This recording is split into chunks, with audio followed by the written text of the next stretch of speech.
All right, joining me now, our Sky political editor, Andrew Clennell. Andrew, we'll start with your thoughts on that speech last night from the Prime Minister. Of course, yesterday was about the Whitlam dismissal. That anniversary is today. I've gone through all the historical happenings at the time, the facts, what was in the Hansard. A lot of revisionism, though, from the Prime Minister. And I tell you what, you know, they blocked supply. Labor did 170 times. But, you know, today it's all a conspiracy. What did you make of his remarks last night?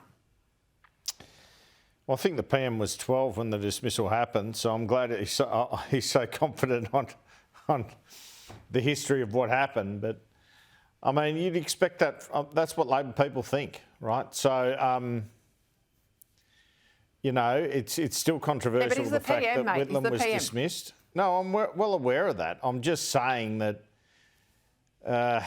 he's echoing what Labor people think, and it's interesting when you win 94 seats and you're so far ahead in the polls. This is where the hubris can come crashing through and cause you some trouble down the track. And he wants to watch it on this stuff, I think.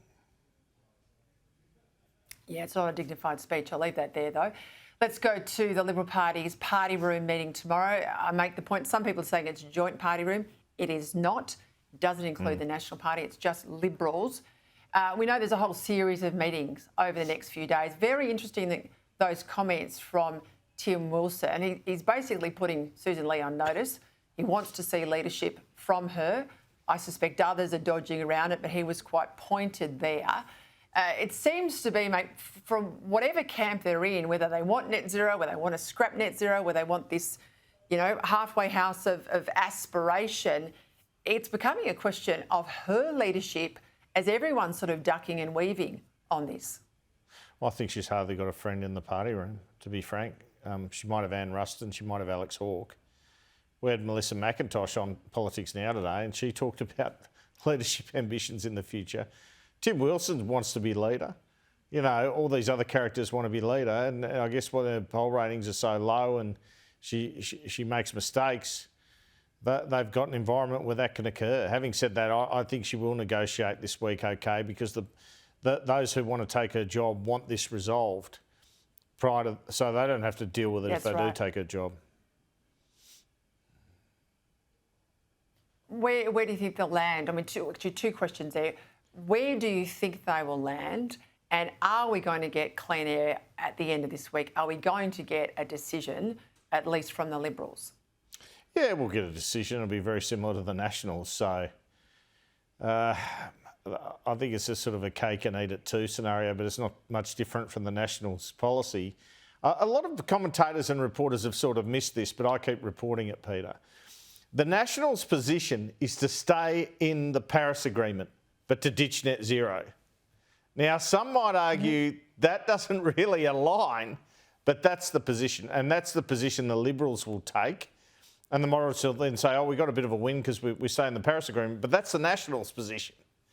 And the reason they say you can do that is because it's net zero globally by 2100. You might recall John Howard and the Kyoto Protocol. I covered that at the time. He actually secured an agreement that Australia had special dispensation because of the nature of our country, that he could increase emissions just by a certain amount, not decrease them. So they'll argue within the frame, we can stay in the framework of the global agreement but not have net zero. And they just want to remove the words net zero. So as one National said to me today, and I think they're right, the Liberals will ask for a couple more concessions on emissions, and they will get that from the Nationals, and then again they'll be able to say, oh, we got a little win. But at the end of the day, they're basically adopting the Nationals policy, which shows how much of a mistake it was for Susan Lee to leave this so long and set up this review when blind Freddie could have seen that essentially the Nats were going to ditch net zero. I mean, I was reporting it from the very time that the coalition split straight after the election. I kept reporting the Nationals are going to ditch net zero. So if I knew it, how could Susan Lee not have known it? This was the time when, as a leader, she should have got and met David Littleproud and said, let's work this out together and come up with a joint position. That didn't happen. She went for this process. You have your process, we'll have our process. And now it looks like the Nationals are setting policy, and that makes her look weak. The political handling, your points there are incredibly well made, and I agree with them. There is a nuance, though, on the issue about net zero and the Paris Agreement. So I was Abbott's Chief of Staff when the Coalition signed the Paris Agreement. The Paris Agreement is aspirational only. It's non-binding. It runs out till the end of the century. It's carbon neutrality by the end of the century. It doesn't even mention anywhere in the document the phrase net zero. That's the National Party position. Stay in Paris, out of net zero, no mention of net zero, no 2050 target, and nothing aspirational in relation to net zero. Where the Libs are getting caught is some of them wanting Paris, some are wanting Paris Plus, which is Paris and the aspiration of net zero, and some are saying junk the whole bloody lot. Now, if they try and keep Paris with the aspiration of net zero, that's when they are in no man's land. Well, that's not They're neither fish that's nor not going to fowl. happen. I don't think that's going to happen. That's what some are still pushing today. But what I'm saying is, I've been watching journalists ask people like Andrew Bragg, but what if you leave Paris? That's not on the table, as I understand it. No, and so, I know that. So that we get headlines. Because we've actually done our homework. Yeah, well, I wish everyone else could figure it out. Basically, you're getting headlines saying Bragg threatens to quit. That's if they leave Paris. Well, they ain't leaving Paris. So that's the point, But they've got senators like Maria Kovacek. Maria Kovacek is confusing net zero with Paris.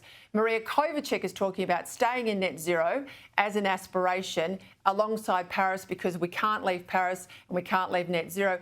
They are not interdependent. They have nothing to do with each other. I think half the problem is, mate, that not enough people get the documents, read the actual, Paris Agreement or read the net zero additions out of Glasgow. They're not doing they're just basically running on gossip, right? They're running on gossip. Look, Peter, you think they're going to be out of net zero completely, no aspiration? Yes, but listen, there will be people tomorrow who argue to stay with net zero, but I just think it's a bit of a fake fight because they don't have the numbers. So they'll put up the fight on behalf of the moderates and then they'll sort of say, at least we kept Paris, or they'll get some other concession. But the majority seems to be to get rid of the term net zero. And gosh, I don't even know what anyone thinks at home about all this. I mean, who cares about most of it, frankly? I mean, it's so crazy, isn't it? I know, but if they actually got in and had a fair and fight about some of this stuff, I argued this last night. I think the government's incredibly vulnerable on cost of living. But when you are joined at the hip with Labor on your energy policy, and energy now is cost of living, it's everything else as well, because it's an input cost into everything. You've got nowhere to go. And that research today from UGA that says 1 in 2 Australians are worried about renewables, but that's worried about the power price increase. You just made the main point. You just made the main point. So let's forget about these terms like net zero or Paris, which they'll all go on about, as will the journos for the next few days. The point is to differentiate. And so if they say we have a more, they don't even have to say we have sort of a lower emissions target than Labor. They should be saying we have a more realistic emissions target for Labor. They've got their blinkers on this. We don't mind a transition, but it's got to be orderly and technology dependent. And so we're not going to drive up your bills in order to reach a goal the rest of the world aren't. That's got to be the pitch, and I think it will be. And I think that's where they can actually, for the first time on this, get a differentiation with Labor for the first time in a couple of years, and I think it will make a difference. So they have to get the focus on how Labor are, as they put it, bungling the transition. That has to be the entire focus. They can't get hung up on words like net zero. If the majority of the party room wants to get rid of that, I mean, 2050 is so far away anyway, let alone 2100, who cares? They have to come up with a firm position saying, you guys are bungling this, you're rushing ahead with it, and it's not about the best for Australia. We have a different approach, but we're not throwing emissions reductions out the window. There you go, there's their sell for them. How they continue to tie themselves in knots by the end of the century. That's all how they continue to tie themselves in knots in it, really, well, it's a gift to Sky News, that's all I can say, because we have something to report on every day. I have to tell you, I'm pretty sick of it. I would love to talk about all the other issues that are going on in the country. I mean, there's some huge problems, but they've got to jettison the time frame. I think that's the most important thing, because once you move off the time frame, you agree with the manana at the end that you want lower emissions, but you get away from the time frame, because the time frame is what's killing Labor. They're setting these arbitrary targets, they're pushing harder, deeper, faster, and that's causing fragility of the system. That's what's driving up prices and sending businesses offshore. The Nats have a time frame, though. Out.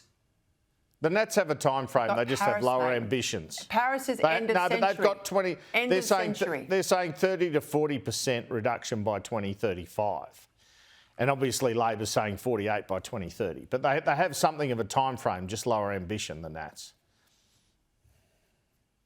All right, well, we will leave it there. Let's talk about the fact that you quietly told the PM's pretty happy that his COP31 bid to have it hosted in Adelaide next year at a cost of between $1 to $2 billion for Australian taxpayers looks like it might fail.